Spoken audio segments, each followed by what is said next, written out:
తెలుగు ప్రజల తరఫున కేంద్ర ప్రభుత్వం తరఫున హృదయపూర్వకమైనటువంటి శుభాకాంక్షలు. ఎందుకంటే తెలుగు సినీ పరిశ్రమలో అక్కినేని నాగేశ్వరరావు గారి తర్వాత మీరు పద్మవిభూషణ్ తీసుకోవడము మాకందరికీ గర్వకారణం. మీ యొక్క 45 ఏళ్ల సినీ జీవితంలో పునాది రాళ్ళు వేసుకుంటూ స్వయం కృషితో ఈరోజు ఎదుగుతూ వస్తున్నారు.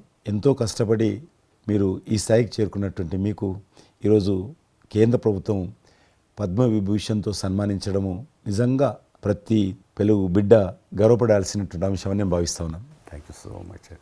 పద్మవిభూషణ్ వచ్చిన ఈ సందర్భంలో మీరు అభినందించడానికి నా స్నేహితుడిగా చిరకాల మిత్రుడిగా మీరు రావటం అన్నది నాకు చాలా చాలా సంతోషం, మిక్కిలి ఆనందంగా ఉంది.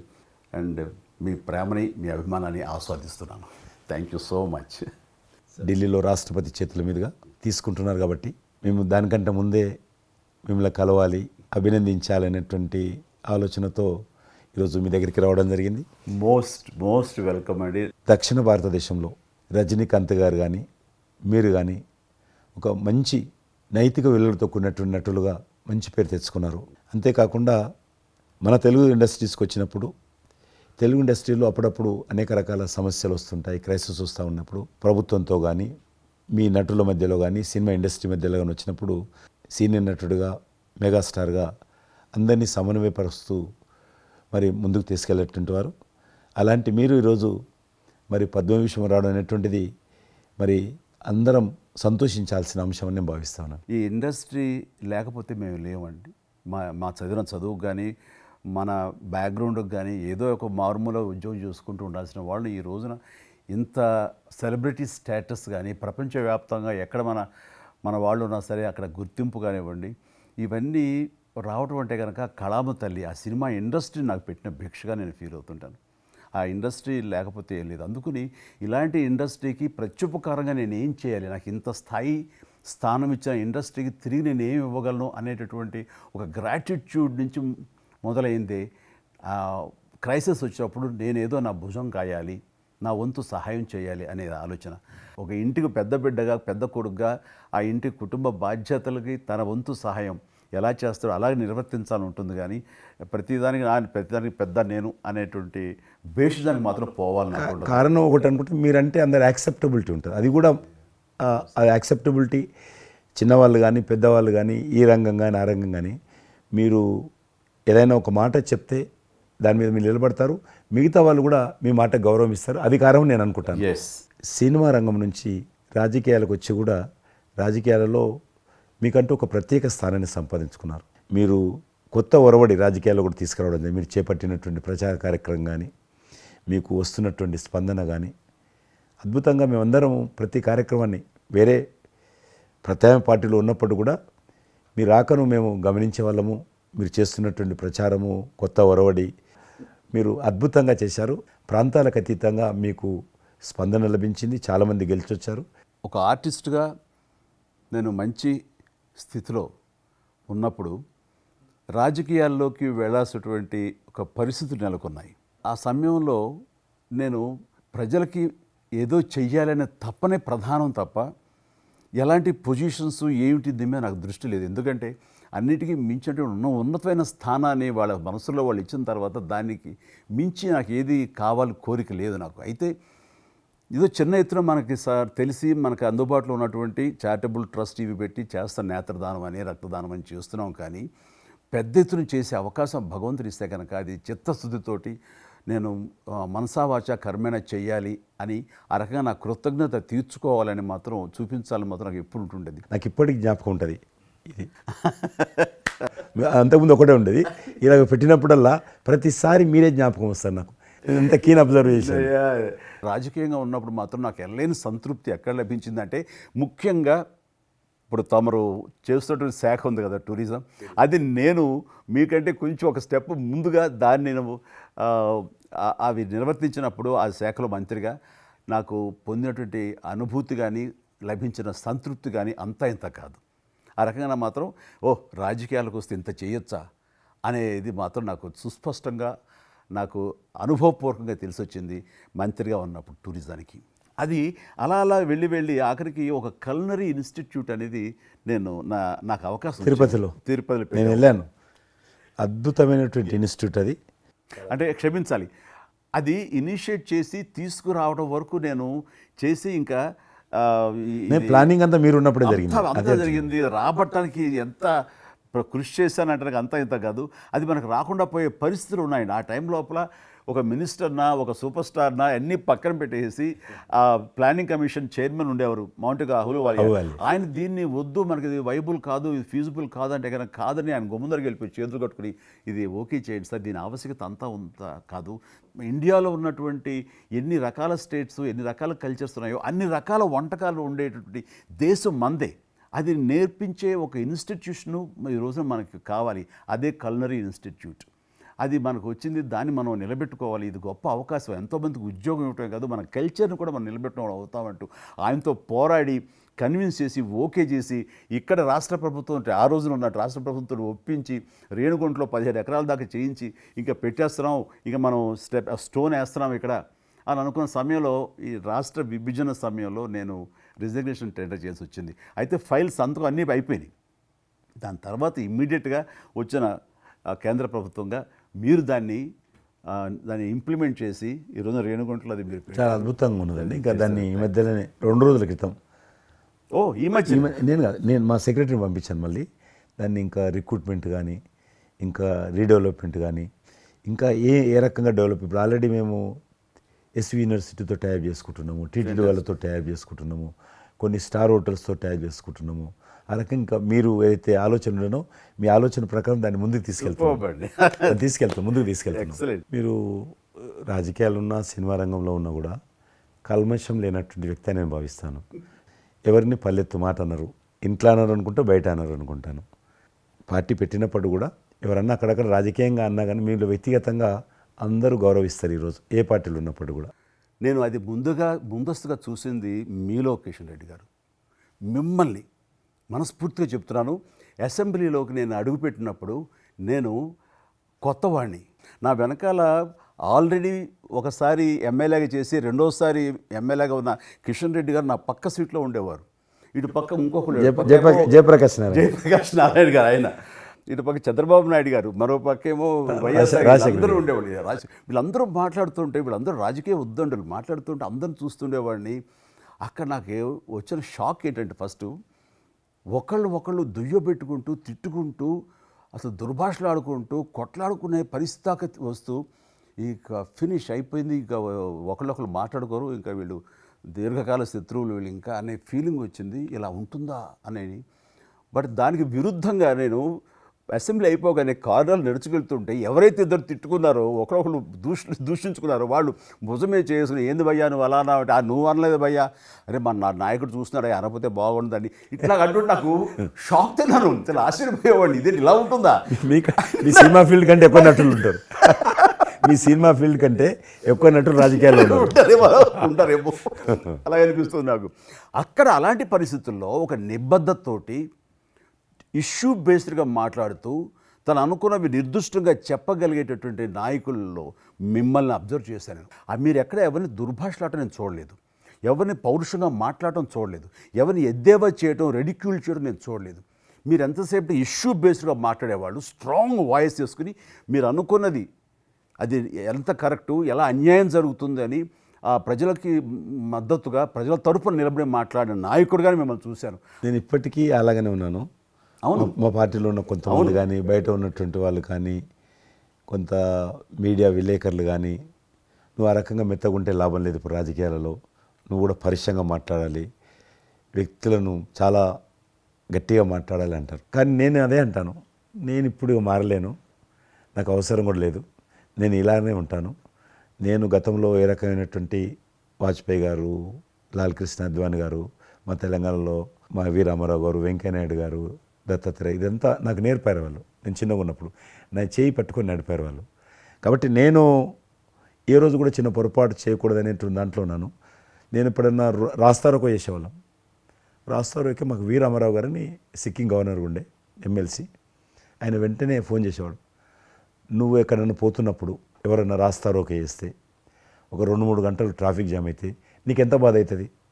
కాబట్టి నువ్వు రాజకీయ నాయకుడు అయినంత మాత్రాన రోడ్డు ఆపేసి ప్రజలను ఇబ్బంది పెడితే ప్రజలకు మేలు చేయాలనుకుంటున్నావా, ప్రజలు ఇబ్బంది పెట్టాలనుకుంటున్నావా, ఈ రకంగా ప్రశ్నించేవాడు. నేను ఎవరైనా ముఖ్యమంత్రులది దిష్టిబొమ్మ తగలబెడితే ముఖ్యమంత్రి తగలబెట్టొద్దు, కావాలంటే గవర్నమెంట్ తగలబెట్టు, వ్యక్తి ఆ రకం చిన్న చిన్న విషయాలు నాకు ఫ్యాంటాస్టిక్ సార్. ఈ రోజుల్లో ఎంతమంది ఇలా ఆలోచించే నాయకులు ఉన్నారు, ఎంతమంది స్టేట్స్మెన్లు ఈ రకమైన సలహా ఆ తర్వాత వచ్చే యంగ్ నాయకులకి సలహా ఇచ్చేవాళ్ళు ఉన్నారు. అవన్నీ కరువడిపోతున్నాయి. ఇవన్నీ కూడా చరిత్రలో జరిగేవంట అనే స్థితిలాగా ఉంది మీలాంటి వాళ్ళు లేకపోతే కనుక. ఈరోజు మనము స్వాతంత్రం వచ్చి 75 సంవత్సరాలైంది.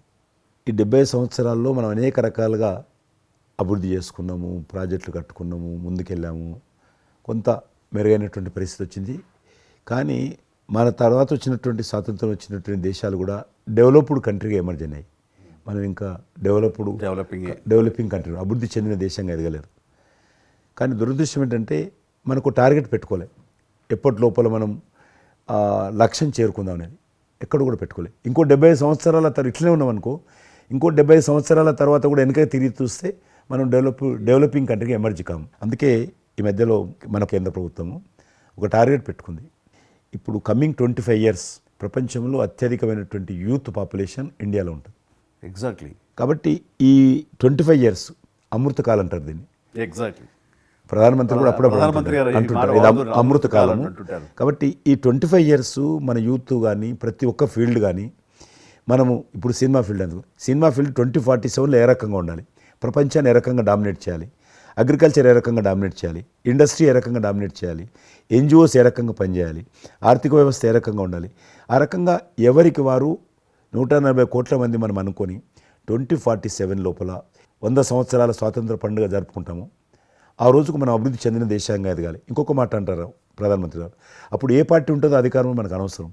అప్పుడు ఎర్రకోట నుంచి ఏ ప్రధానమంత్రి ఏ వ్యక్తి జాతీయ పతాకం ఆవిష్కరిస్తారో మనకు సంబంధం లేదు, ఎవరైనా ప్రజలు అనుకుంటారు. కానీ ఆ రోజుకు మన దేశం ప్రపంచంలో డెవలప్డ్ కంట్రీ స్థాయికి ఎదిగి 3, 4, 5 ఉంటే వాటిలో మన దేశం ఉండాలి అనేది అని ఈరోజు మనం అందరం ఒక లక్ష్యంగా పెట్టుకొని ముందుకెళ్తే యూత్ ఏదైతే అంటున్నారో మీరు, ఆ యూత్ కూడా మరి వాళ్ళ జీవితం సాఫల్యం చెందినట్టు అవుతుంది. ఇప్పుడు డెవలప్డ్ కంట్రీస్లో మనది ఆర్థికంగా చూసుకుంటే కనుక ఆర్థిక వ్యవస్థగా మనది 5వ కంట్రీగా డెవలప్ అయింది. లార్జెస్ట్ ఎకానమీ ఈ మధ్య కాలంలో, ఈ మధ్య సంవత్సరాల్లో, ఒక దశాబ్ద కాలం లోపల. ఇప్పుడు వచ్చే 5 సంవత్సరాల్లో మనం థర్డ్ ప్లేస్ చేరుతాం. ఇప్పుడు యూకే లాంటి మనల్ని పరిపాలించి ఆక్రమించుకొని పరిపాలించినటువంటి బ్రిటన్ కూడా వెనకకి నెట్టేసి 5వ స్థానానికి వచ్చేసి వచ్చేటువంటి 5 సంవత్సరాల్లో ఖచ్చితంగా మనం 3వ స్థానంలోకి లార్జెస్ట్ ఎకానమీ కంట్రీగా మనం ఎమర్జ్ అవుతాం. 100%. అవన్నీ ఇప్పుడు జరుగుతున్నటువంటి ఈ యొక్క డెవలప్మెంట్స్, ఈ ఆర్థిక సంస్కరణలు ఇవన్నీ చూస్తుంటే ఖచ్చితంగా ఆ రోజు ఎంతో దూరం లేదు మీరు చెప్పినట్లుగా. మీ తెలిసి మధ్యలో G20 సమావేశాలు నిర్వహించినప్పుడు నేను మీతోటే మాట్లాడాను. శ్రీనగర్ అంటే ఎట్లా ఉండను పరిస్థితి తెలుసు. ఈ టూరిజం మినిస్ట్రీకి 4 మీటింగ్లు అవుతాయి. ఒక మీటింగ్ అక్కడ పెట్టాలని నిర్ణయించుకున్నప్పుడు ప్రధానమంత్రి అన్నారు, సినిమా ఫీల్డ్ మీద చర్చించండి, ఎందుకంటే సినిమా ఫీల్డ్ ఎక్కువగా షూటింగ్లు చేసేవాళ్ళు. మేము చిన్నగా ఉన్నప్పుడు జమ్మూ కాశ్మీర్ వెళ్ళలేదు ఎవరం కూడా, కానీ దేశంలో ఉన్నటువంటి కోట్లాది మంది కాశ్మీర్ అందాలను చూశారు సినిమాల కారణంగా. ఎవరు పోలేదు అక్కడికి, కానీ చూశారు. కాబట్టి ఆ సినిమా ఫీల్డ్కి సంబంధించినటువంటి సెషన్ పెట్టాలి మీరని చెప్పి ప్రధానమంత్రి గారు చెప్పి ఆయన ఆదేశించిన తర్వాత ఈ సినిమా ఫీల్డ్కి సంబంధించి అన్ని దేశాలకు సంబంధించినటువంటి ప్రముఖులందరినీ కూడా ఆహ్వానించాం. అప్పుడు మేము మీటింగ్ పెట్టాలంటే పాకిస్తాన్ అన్ని దేశాలకు లెటర్స్ రాసింది, చైనా లెటర్స్ రాసింది, టెర్రరిస్ట్ ఆర్గనైజేషన్స్ అన్నీ కూడా హెచ్చరించాయి. జమ్మూ కాశ్మీర్కి వస్తే Kashmir is a disputed place అది, కాబట్టి ఎవరు రావద్దు, వస్తే మాత్రము ఏమైనా అవుతే మాకు సంబంధం లేదని పాకిస్తాన్ కూడా అందరూ హెచ్చరించారు. బట్ ప్రైమ్ మినిస్టర్ చెప్పాడు, ఎట్టి పరిస్థితుల్లో మీటింగ్ పెట్టి తీరాలి, నువ్వు నాకు అనవసరం, నీకేం కావాలో నేను అన్ని ఏర్పాటు చేస్తాను. ఆ తర్వాత నేను మీతో మాట్లాడి ఆ రోజు అప్పుడే కాశ్మీరు అనగానే మీరు కాశ్మీరు లోయల్లో కన్యాకుమారి ఇలాంటి సాంగ్స్ ఎన్నో మాకు గుర్తుకొచ్చినాయి. అలాంటిది మళ్ళీ మీరు మీ పార్టిసిపేషన్ ఉంటే బాగుంటుంది అనుకున్నప్పుడు ఆ టైంలో నేను రాలేని పరిస్థితిలో రామ్ చరణ్ వస్తే బాగుంటుంది, అతను RRR సినిమా ఆస్కార్ అవార్డు తోటి తను మంచి ఆస్కార్ అవార్డు వచ్చింది, బాగుంటుంది ప్రధానమంత్రి గారు చెప్పాను. అప్పుడు అందరూ ఫారినర్స్ డెలిగేట్స్ అందరూ కూడా ఏ సినిమా సాంగ్ అది నాటు సినిమా డాన్స్ చేశారు అక్కడ. ఎవరు మన కొరియన్ మినిస్టర్.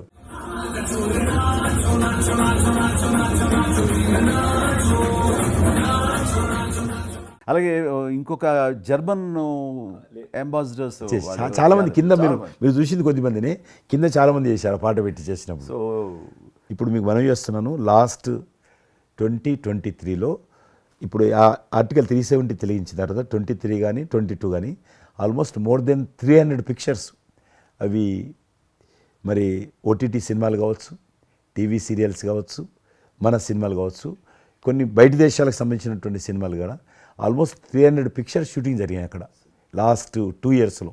మళ్ళీ తిరిగి మీ ప్రభావంతో ఆయన నరేంద్ర మోడీ గారి చొరవతోటి ఇలాగా G20 కల్చర్ ముఖ్యంగా టూరిజం సంబంధించి సినిమాలను ఎంకరేజ్ చేస్తూ మీరు తీసుకున్న చొరవ, అందులో రామ్ చరణ్కి మీరు ఇచ్చేటువంటి ప్రాధాన్యత ఇవన్నీ కలిపినప్పుడు ఫస్ట్ నా వైఫ్ తన ఫ్రెండ్స్ తోటి ఎక్కడికి వెళదాం ఈ హాలిడే అంటే వాళ్ళ ఫ్రెండ్స్ అందరూ కలిపి కాశ్మీర్కి వెళ్ళారు. అన్నిటికీ మించి మన భారత జాతీయ జెండా ఆడుతున్నారు. మీకు తెలుసలేదు, మా పార్టీ తరఫున మాకు మురళీ మనోహర్ జోషి గారు ఉండేవారు, పార్టీ అధ్యక్షుడు అద్వానీ గారి తర్వాత. ఆయన కన్యాకుమారి నుంచి కాశ్మీర్ వరకు యాత్ర తీసాం. ఏంటో తెలుసా డిమాండ్? అక్కడ శ్రీనగర్లో జాతీయ పతాకం ఎగరడం, దానికోసం ఉద్యమం. చూడండి, ఒక జెండా ఎగరడం కోసం. ఆడికి మిలిటరీ మధ్యలో, పోలీస్ ఫైరింగ్ల మధ్యలో ఒక జెండా, మేము జమ్మూ కాశ్మీర్ కానీ ఆపేశారు మమ్మల్ని. అక్కడ నుంచి విమానం, మిలిటరీ విమానంలో తీసుకుపోయి ఆయన ఒక్కరిని అక్కడ జెండా ఎగిరినట్టు చేసి మనకు తీసుకొచ్చారు. దల్ లేక్ అని ఉంది అక్కడ, ఉన్నది కదా. మొన్న 15th ఆగస్ట్, ఇంతకుముందు 15th ఆగస్ట్ ఏదైతే మనము 70 సంవత్సరాల పండుగ జరుపుకున్నాము, 50,000 మంది అమ్మాయిలు, అబ్బాయిలు, స్కూల్ పిల్లలు అందరూ చేతులలో 3 రంగుల పతాకాలు పట్టుకొని దల్ లేక్ చుట్టూ ఊరేగింపు చేశారు. అది మార్పు. ఇంకొకటి నాకు సంతోషం ఏంటంటే, మీరు రాజకీయాలకు రాకముందే మీకంటూ ఒక ప్రత్యేక స్థానం సర్వీస్ యాక్టివిటీలు, చిరంజీవి చారిటబుల్ ట్రస్ట్ చాలా పెద్ద ఎత్తున చేయడం అనేటువంటిది నిజంగా అది చాలామందికి ఆదర్శమైంది. మిమ్మల్ని చూసిన తర్వాత చిరంజీవి గారు పెట్టిన అంత పెద్ద నటు పెట్టడం మనం చేయకూడదని వాళ్ళ స్థాయిలో పెట్టినటువంటి చాలా సంస్థలు మీ నుంచి స్ఫూర్తి తీసుకొని పెట్టారనేది నాకు తెలిసిన వాళ్ళు కూడా చాలామంది చెప్పారు. కాబట్టి అది గొప్ప విషయం. మీకు ఎందుకు వచ్చిన ఐడియా? అది ఏదైనా సరే ముందు మన మనసులో తిరిగి ప్రత్యుపకారంగా ఏదైనా చెయ్యాలి అనే భావం ఒకటి ఉంటేనండి అవకాశాలు ఎదురుగా ఉంటాయండి మన ఎదురుగా.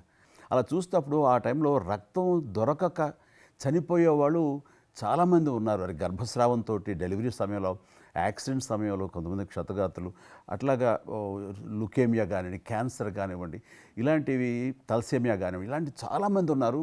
ఇంతమంది జనాభా ఉన్న ఈ దేశంలో రక్తం ఇచ్చేవాళ్ళు లేకుండా పోయారు.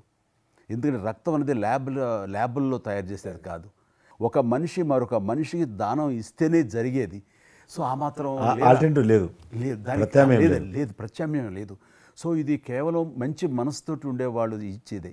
వాళ్ళు మోటివేట్ చేయాలంటూ నేను ఏం చేస్తానంటే, నా ఫ్యాన్స్ని ఫస్ట్ మోటివేట్ చేద్దామని దీని ఆవశ్యకత చెప్పడం కోసంగా షార్ట్ ఫిల్మ్స్ కానివ్వండి, ఎక్కడ పెడితే అక్కడ నేను ఇవ్వటం మొదలుపెట్టేసరికి ఈ రోజున రక్తం ఇవ్వటం కోసంగా ముమ్మరంగా ముందుకు రాగలుగుతున్నారు అంటే దాన్ని ఇనిషియేట్ చేసింది, దానికి ముందస్తుగా దాన్ని మోటివేట్ చేసింది నేను అని చెప్పుకోవడానికి నాకు గొప్ప విషయం అండి. కానీ మీరు ఒక ఉద్యమంలాగా తయారు చేశారు దాన్ని, ఒక మూమెంట్ లాగా తయారు చేసి mission. Hats off to my fans and motivate అయిన ధర్మాత్ములు, మంచి మనసు ఉన్న వాళ్ళు ఎంతోమంది ముందుకు వచ్చారు. వాళ్ళందరికీ కూడా ఈ సందర్భంగా చేతులెత్తి నమస్కరిస్తాను. ఇక్కడ మీ గురించి నేను ఇంకోటి విన్నాను. మీరు ఏదైతే నా సేవా కార్యక్రమాల గురించి మీరు ప్రస్తావించారో అదే సమయంలో నేను కోవిడ్లో కూడా నేను కొంచెం యాక్టివ్గా ఉండి మా కార్మికులకి సంబంధించి 3 నెలల పాటు 4 నెలల పాటు నా మిత్రుల సహకారంతో నేను కొంత అమౌంట్ తోటి సినిమా ఫీల్డ్లో పనిచేస్తున్నటువంటి బాయ్, ఆఫీస్ బాయ్ నుంచి మొదలు పెడితే టెక్నీషియన్స్ వరకు కూడా మీరు చాలా పెద్ద ఎత్తున చాలా మందికి నేను గ్రాసరీస్ ఇవ్వగలిగాను, వాళ్ళకి బయటికి రాని పరిస్థితిలో. బట్ అదే పరిస్థితిలో మీరు దేశవ్యాప్తంగా మీరు ముఖ్యం ఇక్కడ మన రాష్ట్రానికి సంబంధించి తెలంగాణలో మీరు ఫ్రంట్ లైన్లో ఉండి ప్రతి వాళ్ళని పరామర్శిస్తూ, ప్రతి హాస్పిటల్కి వెళుతూ, ఎవరైతే ఆ రోజున ఫ్రంట్ లైన్ హీరోస్ ఉన్నారో వాళ్ళందరినీ పరామర్శిస్తూ మీరు అద్భుతంగా పెద్ద ఎత్తున చేశారు. అదే కాకుండా మన ఇండియా లెవెల్లో మీరు corona command control room, corona command control room మీకు మీ ఆధ్వర్యంలో జరిగింది. అప్పుడు మీరు చేసిన సేవల గురించి దేశం ప్రస్తావించారు. అంటే అప్పుడు నోడల్ మినిస్ట్రీ, హోమ్ మినిస్ట్రీ ఉండింది. ఏమైనా డైరెక్షన్స్ దేశానికి ఇవ్వాలన్నా, రాష్ట్ర ప్రభుత్వాలకు ఇవ్వాలన్నా, లాక్డౌన్ ఎక్కడ పెట్టాలి, ఎక్కడ పెట్టకూడదు, ఎప్పుడు పెట్టాలా, లాక్డౌన్లో ఏ స్థాయికి వెళ్ళాలా, అన్నీ కూడా హోమ్ మినిస్ట్రీ ఇచ్చేది. నేను అప్పుడు హోమ్ మినిస్ట్రీలో ఉన్నాను. ప్రజలకు రోజువారీ అవసరమైనటువంటి 24 మినిస్ట్రీస్, 3 జాయింట్ సెక్రటరీస్ ఒక్కొక్క మినిస్ట్రీ నుంచి 8 గంటల చొప్పున హోల్ నైట్ టు డే 24/7 ఆ బ్యాచ్ కరోనా కంట్రోల్ రూమ్లో కూర్చోవాలి. ఆ రకం కూర్చున్నప్పుడు దానికి యాజ్ ఎ మినిస్టర్గా నన్ను ఇన్ఛార్జ్ పెట్టారు ప్రధానమంత్రి గారు, అమిత్ షా గారు. చాలా అద్భుతంగా నేను కూడా ఆల్మోస్ట్ 1.5 మంత్ ఆఫీసులోనే పడుకున్నాను. మిలిటరీ విమానాలలో ఆక్సిజన్ పంపించాను, మీకు తెలుసు మిలిటరీ విమానాలు. చాలా ఒక విమానం ఢిల్లీ నుంచి ఆక్సిజన్ తీసుకొని వస్తే గ్రీన్ ఛానల్ ద్వారా హైదరాబాద్ సికింద్రాబాద్ స్టేషన్ వచ్చేంత వరకు కూడా ఎక్కడ ఆగకపోయేది. అంత నెట్వర్క్ గ్రీన్ ఛానల్ అంటారు. ఆ రకంగా విమానాల ద్వారా నేను గాంధీ హాస్పిటల్కి ఆల్మోస్ట్ 12 సార్లు పోయాను లోపలికి. ఎవరైతే వెంటిలేటర్ మీద పేషెంట్స్ ఉంటారో, నేను బుక్ ఒకటి ప్రింట్ చేశాను, వెంటిలేటర్ మీద పేషెంట్ దగ్గరగా మాట్లాడాను, దేవుడి మీద భారం ఇచ్చి తిరిగాను. ఆ రకంగా ఎందుకు వెళ్ళానంటే ఏదో పబ్లిసిటీ కోసం కాదు, డాక్టర్లు పనిచేస్తున్నారు ఆడ, నర్సులు పనిచేస్తున్నారు, మోరల్ సపోర్ట్ ఇవ్వడం కోసం. ఆడ శానిటేషన్ సిబ్బంది పనిచేస్తారు, క్లీన్ చేయడం. వాళ్ళు పనిచేస్తున్నప్పుడు మనం వాళ్ళని గాలికి వదిలేసి మీరు పని చేయండి, మేము రాజకీయ నాయకులము, మేము ఇళ్ళల్లో ఉంటాము, మేము రాము అని కూడా దాన్ని తట్టి నేను లోకల్గా ప్రజాప్రతినిధిని, ఎంపీని అని చెప్పి మా ఇంట్లో భయపడుతున్నా, అందరూ భయపడుతున్నా, ప్రెస్ వాళ్ళందరూ వచ్చేవాళ్ళు. ప్రెస్ వాళ్ళందరినీ గేట్ కాడ బయట మెయిన్ గేట్ కాడ ఆపాడు. ఇక నేను పోయేవాడిని, మొత్తం చూసేవాడిని. ఆ సూపరింటెండెంట్ కూడా నాతో పాటు లోపలికి వచ్చేవాడు ధైర్యం చేసి నేను వెళ్ళినప్పుడు. ఆ రకంగా పూజారులు ఉంటారు దేవాలయాలలో, పూజారులు కూడా చాలా పేదవాళ్ళు ఉంటారు, మీకు తెలుసు. వాళ్ళకు దేవాలయాన్ని క్లోజ్ అయినాయి కదా, ఆ టైంలో పూజారులు అందరికీ గ్రాసరీస్ పంపించడము, మీలాంటి వాళ్ళ దగ్గర పెద్దవాళ్ళ దగ్గర సాయం తీసుకొని మా కార్యకర్తలకు పంపించడము, పోలీస్ స్టేషన్లో పోలీసుకు పంపించడము, హోంగార్డ్స్ పంపించడము. ఈ రకంగా నేను కూడా కొద్దిగా గొప్ప చేశాను. ఇక్కడ మా వాళ్ళతోటి కలిసి నా కాన్స్టిట్యున్సీ చూసి ఈవెన్ నా పార్టీలో ఉన్నటువంటి నాకు పనిచేసినటువంటి పేద కుటుంబాల కార్యకర్తలకు కూడా గ్రాసరీస్ పంపించాను నేను. ఆ రకంగా కూడా వర్కౌట్ చేశాను. మీ కుటుంబంలో కూడా చాలామంది మీకు బంధువులు సినిమాలు వచ్చారు. అందులో ఇద్దరు ప్రముఖంగా, మీ అబ్బాయి చరణ్ గారు కావచ్చు, మీ సోదరుడు పవన్ కళ్యాణ్ గారు కావచ్చు. వాళ్ళిద్దరిట్లో మీకు నచ్చిన సినిమా ఏముంటుంది? పవన్ కళ్యాణ్ సినిమాల్లో నాకు తొలి ప్రేమ ఒకటి చాలా ఇష్టం, బద్రీ ఇష్టం, అలాగే జల్సా అనే ఇంకో సినిమా, అత్తారింటి దారేదైతే చాలా నేను చూశాను అది. అవి తను చేసినవి సినిమాలైనా అన్నీ కూడాను అద్భుతమైన సినిమాలే, 1-2 తప్ప. అండ్ చరణ్ రెండో సినిమా మగధీర నభూత నా భవిష్యత్. మీరు అసెంబ్లీలో నాకు వచ్చి చెప్పారు, ఏది మగధీర రిలీజ్ అయిన రోజు ఉన్నారు మీరు, జ్ఞాపకం ఉందో లేదు మీకు? కరెక్టే కదా, మీరు షేర్ చేశారు. చాలా బాగా నడుస్తుంది మా అబ్బాయిది, మంచి అదే టైంలో అదే టైం మీరు అసెంబ్లీలో కూడా చెప్పారు మాకు, మామూలుగా మాట్లాడుతున్నారు, మగధీర చాలా అద్భుతంగా వచ్చింది, చిరంజీవి అని మీరు ఎంత సంతోషపడిపోయారో. మీకు రాజకీయంగా మీ తదనంతరం లేదా మీతో పాటు మీ బంధుగణంలో కానీ, మీ బంధువులో కానీ, మీరు ఎంకరేజ్ చేసిన మీ శిష్య వర్గంలో కానీ ఎవరైనా ఉన్నారా? అంటే నేను మా కుటుంబం నుంచి ఎవరిని ప్రోత్సహించలేను. ఎవరన్నా ఇష్టం ఉంటే వాళ్ళు రావాలి ఫ్యూచర్లో, నేను ప్రోత్సహించలే ఎవరిని కూడా. నాకు పార్టీలో గ్రూప్ అంటూ లేదు, అందరూ పార్టీ కార్యకర్తలందరూ నా గ్రూపే, పార్టీయే నా జెండా. ఆ రకంగా నేను ఎవరిని వ్యక్తిగతంగా నా మనిషిని ప్రోత్సహించుకోవడము, లేకపోతే మా కుటుంబ సభ్యులను ప్రోత్సహించడం అనేటువంటిది, ఎవరైనా రాజకీయాలు అంటే వాళ్ళ స్వేచ్ఛ, మనం బలవంతంగా తీసుకొచ్చి నిలబెట్టారనేది నేను జనరల్ కూడా అనుకోలేదు ఇప్పటివరకు అయితే. ఈ ఫ్యూచర్ ఏమవుతుందో చెప్పలేను ఇప్పటికైతే. మీరు ఒక గ్రూపు, నా కార్యకర్తలు నా గ్రూప్ అని మీరు అంటే నాకు ఒక విజువల్, ఒక ఫోటోగ్రాఫ్ గుర్తుకొస్తుంది. మీరు వైట్ హౌస్ ముందు మీరు కొంతమంది కార్యకర్తలు అలా ఉన్నారు, కానీ వాళ్ళు నిశ్చితంగా చూస్తే నరేంద్ర మోడీ గారు ఉన్నారు ఆ టైం లోపల. మీకు అప్పటి నుంచి కూడా నరేంద్ర మోడీ గారితో సత్సంబంధాలు ఉండేవా? అద్వానీ గారు ప్రెసిడెంట్ ఉన్నప్పుడు 1994లో నేను అప్పుడు యూత్ వింగ్లో పనిచేస్తున్నాను. American council of young political leaders, అది యుఎస్ గవర్నమెంట్ ఏజెన్సీ. వాళ్ళు ఏం చేసేవాళ్ళంటే కొన్ని ముఖ్యమైనటువంటి దేశాల నుంచి అప్పుడప్పుడు యూత్ డెలిగేషన్, పొలిటికల్ పార్టీకి సంబంధించినటువంటి యూత్ డెలిగేషన్, యంగ్ లీడర్స్ అంటారు, యంగ్ లీడర్స్ని పిలిచి మా దేశం ఏ రకంగా అభివృద్ధి చెందుతుందో మీరందరూ చూసి మీరు మీ దేశాల్లో మాకు దేశం గురించి ప్రచారం చేయాలి, వాళ్ళ కాన్సెప్ట్ అది. అద్వానీ గారు ముగ్గురిని సెలెక్ట్ చేశారు. నన్ను హైదరాబాద్ నుంచి, తెలంగాణ ఉమ్మడి రాష్ట్రం ఆంధ్రప్రదేశ్ నుంచి, కర్ణాటక నుంచి అనంత్ కుమార్ అని చనిపోయారు, మినిస్టర్ ఉండేవాడు, సివిల్ అవియేషన్ మినిస్టర్ ఉండేవాడు, కల్చర్ మినిస్టర్, ఆయన చనిపోయారు మధ్యలోనే. అక్కడ గుజరాత్లో ఆర్గనీ పార్టీకి సెక్రటరీ ఉండేవాడు నరేంద్ర మోడీ గారు, అప్పుడు మినిస్టర్ కాదు ఇంకా మా ముగ్గురిని సెలెక్ట్ చేసి ఢిల్లీకి పిలిచి ఇట్లా మీరు పార్టీ తరఫున పోవాలి అని చెప్పి, నన్ను కూడా నువ్వు పోవాలన్నప్పుడు నాకు పాస్పోర్ట్ లేదు, నాకు చాలా చిన్న ఏజ్, ఫ్లైట్లో మొదటిసారి పోయినా నేను, తొందర రమ్మంటే మా పార్టీ ఫ్లైట్ టికెట్ ఇస్తే పోయాను.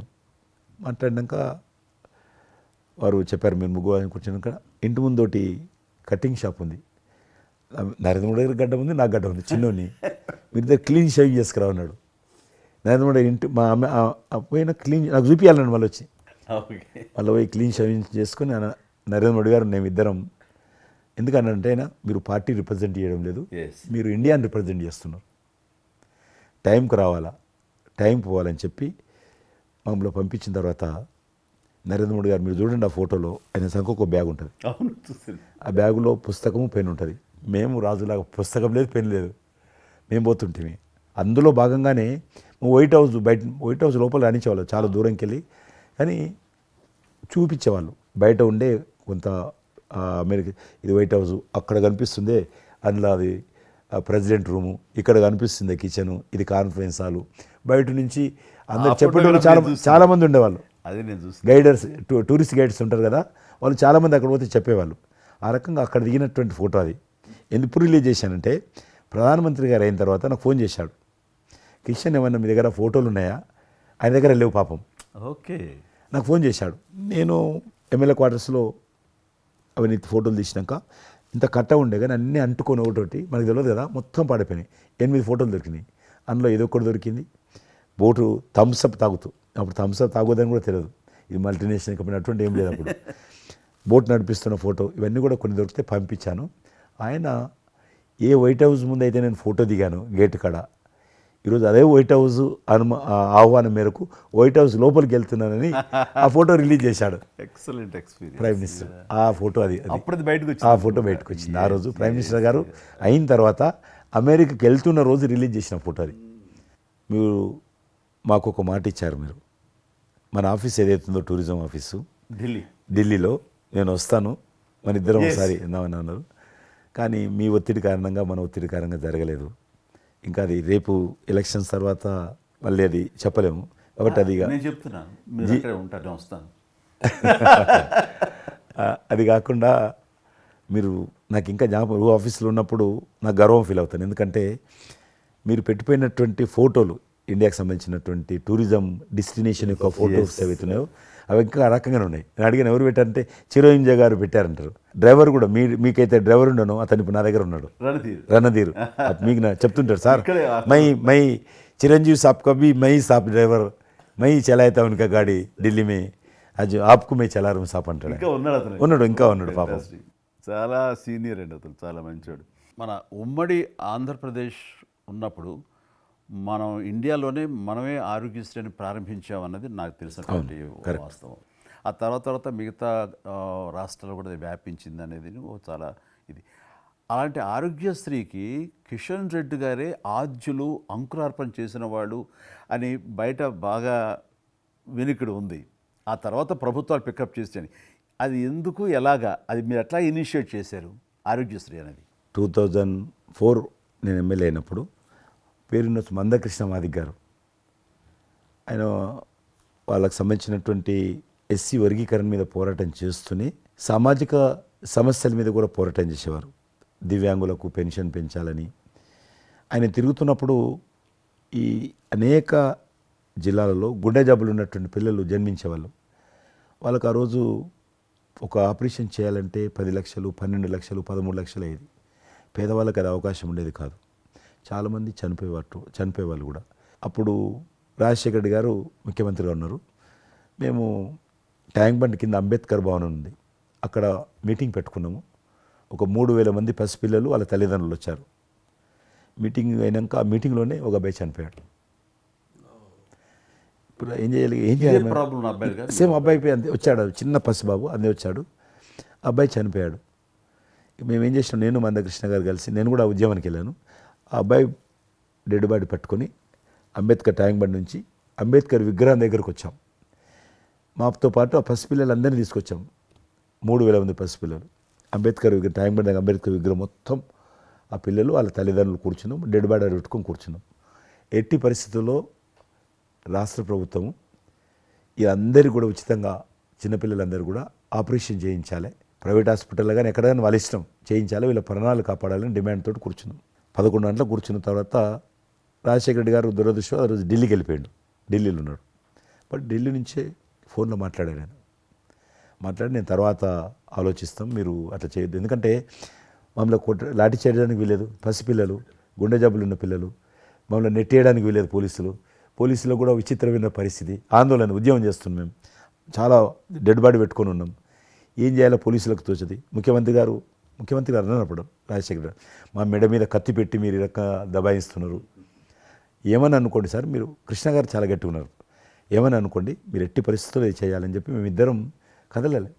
రాత్రి ఆల్మోస్ట్ 10 o'clock మళ్ళీ ముఖ్యమంత్రి గారు ఫోన్ చేసి మీరు మాట చెప్పడం కాదు ఆర్డర్ రావాలను, వీళ్ళందరికీ ఫస్ట్ మేము రాష్ట్ర ప్రభుత్వం తరఫున గుండె జబ్బులు ఉన్నటువంటి పిల్లలందరికీ ఎంత డబ్బైనా ఖర్చు అయినా సరే మేము ఆపరేషన్ చేయిస్తానని చెప్పి ఢిల్లీ నుంచి మాట ఇచ్చి ఆర్డర్ తీసి మా చేతులు పెట్టినాక మేము పిల్లలందరినీ తీసుకొని వెళ్ళిపోయినాం, ఫస్ట్ పిల్లలు వాళ్ళ తల్లిదండ్రులు.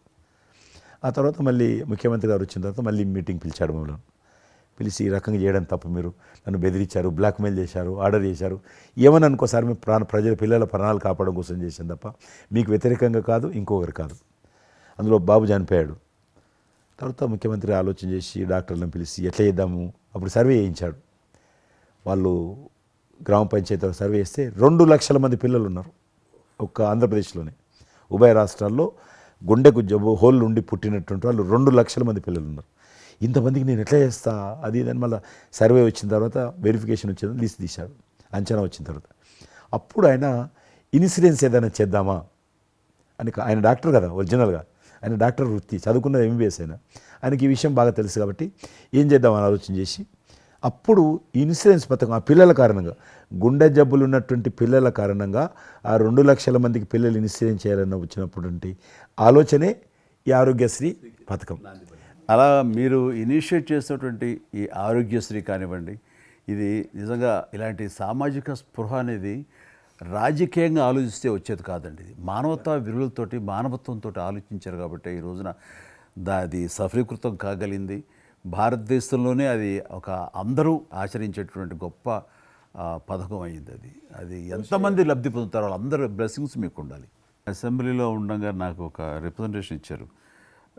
ఈ హోమ్ గార్డ్స్ గురించి మీరు తీసుకున్న శ్రద్ధాశక్తి ఆహ్వానించిన మీరు పడ్డ తపన కానీ అంతా ఇంత కాదు. అండ్ అది మీరు ఈ రోజున వాళ్ళకి ఏదైనా లబ్ధి చేకూరిందంటే దానికి కూడా నాంది పలికిన వాళ్ళు కిషన్ రెడ్డి గారు.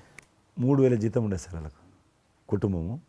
వాళ్ళు 12 గంటలు 13 గంటలు 14 గంటలు ఇప్పుడు ట్రాఫిక్ చేస్తుంటారు కదా, వాళ్ళు 12 గంటలు దుమ్ము ధూళి ఎండలో వాళ్ళు ఇట్లా ఏలు పెడితే మొత్తం మన చేయి నల్లగవుతుంది, అంత మట్టి కాలుష్యంతో ఉంటారు వాళ్ళు. రోజు వాళ్ళు ఇచ్చే బట్టలు తెల్ల షర్ట్ వేసుకోవాలి, వాళ్ళు కాకి ప్యాంట్ వేసుకోవాలి. ఉదయం వేసుకునే షర్టు 2 గంటలలో కలర్ మారిపోతుంది. మనం ఇచ్చేటువంటి 3,000 రూపాయలు అలా డ్రెస్ ఉతకడానికే సరిపోతుండే. అందుకే కిషన్ రెడ్డి గారు మీరంటే ఎందుకు గౌరవం అంటే, మీరు రాజకీయ లబ్ధి గురించి ఎప్పుడు చూసేవాళ్ళు కాదు, మీ కాన్స్టిట్యున్సీకే పరిమితమైన మీరు ఎప్పుడు కాదు, విస్తృతంగా అందరికీ లబ్ధి చేకూరే విధంగా తీసుకున్నారు. కాబట్టి అలాంటి మీకు ఆ బలం, మీ వాయిస్కి ఆ స్ట్రెంగ్త్ అలాగా, ఎందుకంటే మీ ఆశయంలో ప్యూరిటీ ఉంది, మీ ఆశయంలో చిత్తశుద్ధి ఉంది మీ ఆచరణలో. కాబట్టి మీలాంటి నాయకుల వల్లనే అవుతుంది ఏదైనా సరే. జనవరి 22 నాడు నేను టీవీలో చూశాను, మీరు అయోధ్యలో రామమందిర నిర్మాణంలో మీ దగ్గర కెమెరాలు పెట్టడము, మీరు కామెంట్ చెప్పడము, మిమ్మల్ని పిలవడము, మీరు పోవడము, మీరు ఆ రోజు టీవీలో దేశమంతా అన్ని టీవీలు మాట్లాడాయి. మీకు మీరు ఏ రకంగా ఫీల్ అనిపించింది మీకు? అది హనుమాన్ని ప్రార్థించే ఆయన మా కులదైవంగా చూసిన మాకు రామచంద్రుడు ఆ నామమే మాకు ఒక రకమైన గొప్ప స్ఫూర్తి మాకు. అలాంటి రాముడు మమ్మల్ని ఆహ్వానించినట్టుగా అనిపించిందండి. అది అక్కడ 500 సంవత్సరాలుగా ఎన్నో అక్కడ ఉన్నటువంటి ప్రాబ్లం అనేది అది సునాయాసంగా చేయటం అన్నది అది ఆయన వల్లనే అయ్యింది, నరేంద్ర మోడీ గారు తలుచుకోబట్టి అయ్యింది అనేది. అలాంటి దానికి మేము ఆహ్వానించబడటం అనేది అది మేము చూసుకున్న అదృష్టం, మా పుణ్యం. చాలామంది అందరము భయపడ్డాం ఏమైపోతుందో దేశంలో, గొడవలు అయితే మత కళాలు జరుగుతుందేమో. కానీ అదృశ్యం ఏంటంటే ముస్లింలు కూడా చాలామంది సానుకూలంగా. ఇక్కడ నేను ఒక విషయం చెప్పాలి. నేను రామ మందిరం నుంచి నా హోటల్ ఉంది అక్కడ, ఆ హోటల్కి వెళ్ళడానికి నేను కారు హైర్ చేసుకున్నాను మా ఫ్యామిలీ. అది ముస్లిం డ్రైవర్. సో ఈ రోజున ఇంత కాంట్రవర్షియల్ ఈ ప్లేస్లో ఈ రోజున టెంపుల్ కట్టడంపై మీరందరూ ఎక్కడో కొంత అసంతృప్తితో ఉండుంటారు కదంటే కాదండి ఈ రోజు నుంచి మా టెన్షన్ రిలీవ్ అయిపోయింది, Correct. మేము చాలా రక్షణతో ఉన్నాం అన్న ఫీలింగ్ ఉంది. ఎంత హిందూ కాన్వర్జేషన్ అండి. ఇక్కడ 144 సెక్షన్ ప్రివేల్ అవుతూ ఏ రోజున ఏం గొడవలు జరుగుతాయి, ఎక్కడి నుంచి ఏ ఘర్షణలు జరుగుతాయి, స్కూల్కి వెళ్ళి మా బిడ్డలు వస్తారా వెళ్తారా అనే టెన్షన్లో ఉండేవాళ్ళం మేమంతా. అండ్ అలాంటి ఘర్షణలో వాళ్ళు ముస్లిమ్సా లేకపోతే హిందూసా అని ఏం చూడరు కదండి, ఎవరు అందరూ సఫరర్సే. అలాంటి పరిస్థితులు ఇప్పుడు నెలకొన్న సమయంలో ఎలాంటి గొడవలు లేకుండా ముందు ఒక నిర్ణయం తీసేసుకున్నారు. ఎస్, రామ మందిరం వెల్ కట్టేసారు, అయిపోయింది.